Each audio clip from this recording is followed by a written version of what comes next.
Hey everybody, welcome to episode 23 of GameDev and All the Fun Bits. I'm Zach and I'm making a game. It's been a little bit since I got to Shanghai. Had some problems with recording setup and ended up going a couple small trips, but back now, and there's actually a lot done. So here we go. I'll show you guys what I got. So what'll very quickly be apparent is the new kind of day-night cycle combined with like the some tweaks to the lighting system. So now there is a daylight cycle and it's sped up for this video, so it happens pretty quickly. But also lights now affect saturation and value. So now when you're in daylight, everything has more saturation and less value by default. And then in nighttime, there's both moonlight and shadow removes some of your value and saturation, and moonlight kind of pumps it up a little bit, along with changing the color palette. I'm really happy with this. Like, I think all this work on the palette 3D system, this is really one of the first times it's starting to be kind of dynamically used. I need to add more dynamic lights in there. Another big thing you're seeing are the performance increases. So you can see the upper right a FPS meter, and it stays pretty solid. Like the drops you're seeing are down to 30 FPS. Occasionally you'll see a red drop, which is down to like 9, which is when I'm doing garbage collection, which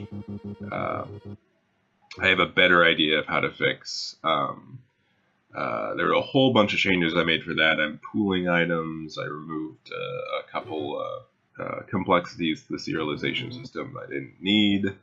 Also you'll see right now the power lines. So power lines are in there. Those are set automatically, or I mean, I place them and they connect automatically with some slack, and and they direction the correct way. So they, I really like how they look. Especially in the daylight, when they're bright red, it looks pretty cool. Other things like the buildings. I think one of my next big projects are adding some more variation to the buildings. They look right now. They don't look fantastic. Like I always knew I'd have to go back, but as of now they're okay.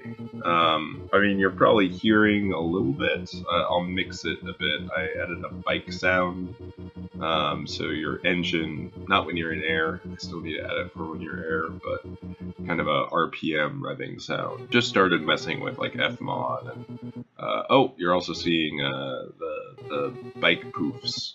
So when you land, you get a little poof from your back wheel.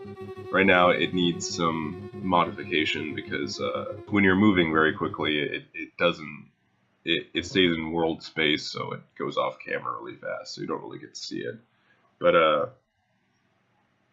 I like the effect. I just need to adjust how it's visible in game.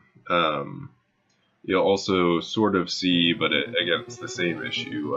When you're driving on grass, you have a little grass effect that kind of leaves get pushed up in the air. Again, when you're moving quickly, I need to make some way so that it's actually more visible, because they just like go way too fast. So I've tried to mess with like having them inherit velocity from the bike, but nothing great yet. I still need to tweak it a bit more.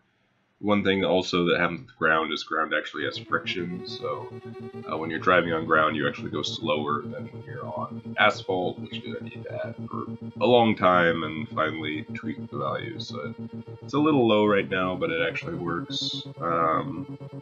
Things you're not seeing now, I also worked a bit on AI, and AI is functional. It's not, you can't really race against it, but it stays on a path and it'll wander around the stage.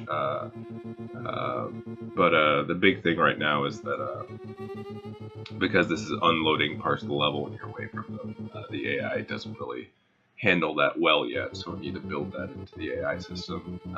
It's not it's not skilled enough really to race against, but it will just kind of stay on the road and not kind of get stuck on things too often. Going into the next few weeks, again, probably gonna be a big break between episodes again, but because I'm moving around a bit more. But next big thing is I'm adding a town generator. I'm making this video mainly because I need to make some kind of breaking changes. So this is probably the last time we'll see this level, because I'm going to be changing some stuff in the database that will make this level invalid. So I'm going to say goodbye to this. But I'm adding kind of a city generation algorithm, which will make it faster to kind of generate templates for cities, and then kind of I can go in and manually modify things as I like once they're generated, and that I've just started. And then I've also been working on kind of a shop slash dialogue system. I've already started on that, but it's got a bit more work doing that alongside the town generation. Yeah, that'll be a few more weeks. Yeah, things are going along well. I think once the town gen is in, it's gonna have a lot more stuff to drive around, and I'm pretty excited about getting more terrain now that the performance is actually like reasonable. It's not perfect, but things load and unload pretty well, and yeah, excited. Again, not sure when the next episode will be, but thank you guys for watching. I'll talk to you later. Bye.